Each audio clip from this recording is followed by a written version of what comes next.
Hey again, it's curious. I'm going to try once more to try to explain social deregulation. Basically, my view is that I see partisan politics between progressive and conservative in a certain paradigm.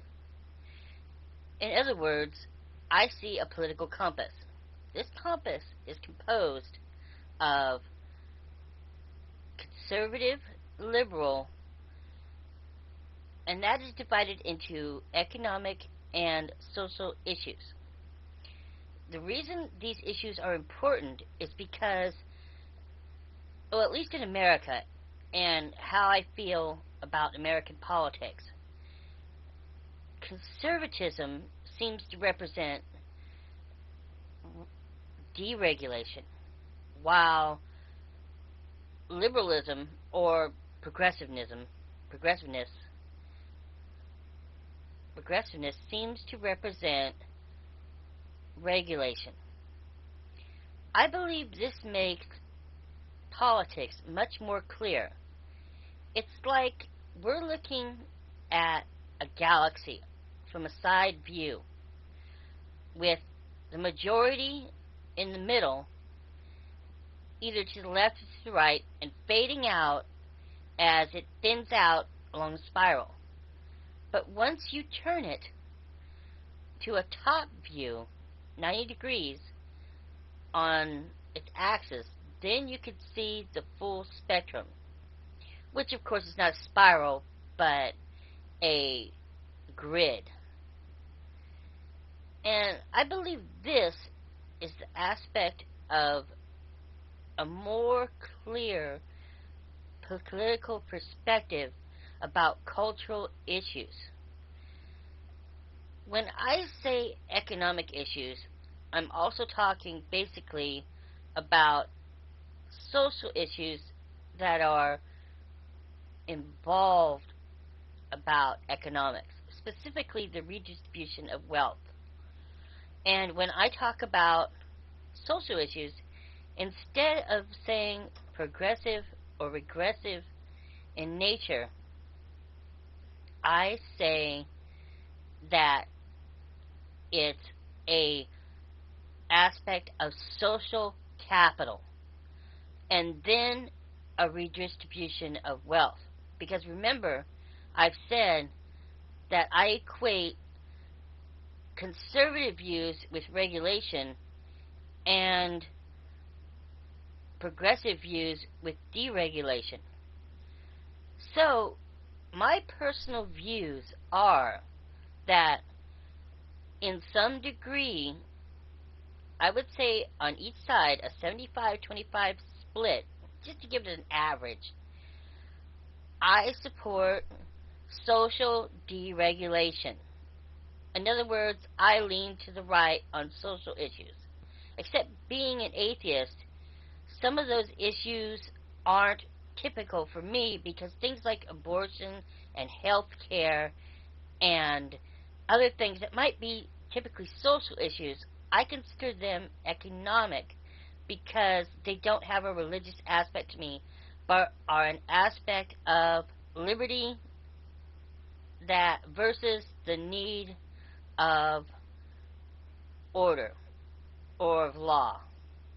Because if you think about it, every law, in some respects, takes away our personal freedoms. And yet, for everyone, it guarantees some aspect of that freedom from another. And that's why on issues of gender, race, and orientation is that I don't consider myself a regressive. What I consider myself is a person who believes that social deregulation would be much better served by our society and to instead have that as economic regulation. Or our individual liberties can best be benchmarked by economic issues like health care, like an environment, like energy needs, like affordable housing, like, I don't know, um, certain aspects of welfare or any redistribution of wealth to the individual. Although I do believe it is important that we do keep the economy going, it cannot be said that some and probably most aspects of capitalism are sound. But we're dealing with social issues, and workers' rights is a social issue. Now, this is why I oppose race, gender, and orientation, not so much because I don't support it, but because things that are universal among all of us, but are not specific to any of us. Everyone cares about their health, wealth, and age, and how well they prosper. So, that's where I'm at. So, when I talk about race, gender issues, unless it's medical, and especially orientation, which I equate with a sex right, not a civil right, I see these aspects of our federal system as part of the problem of polarization. In other words, the counterculture is not a necessary evil.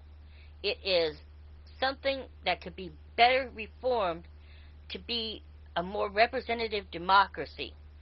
And that political advocacy kills that, which creates a dynamic aspect of our culture in an electronic age, mind you, into a form of regressive, progressive society, liberalism.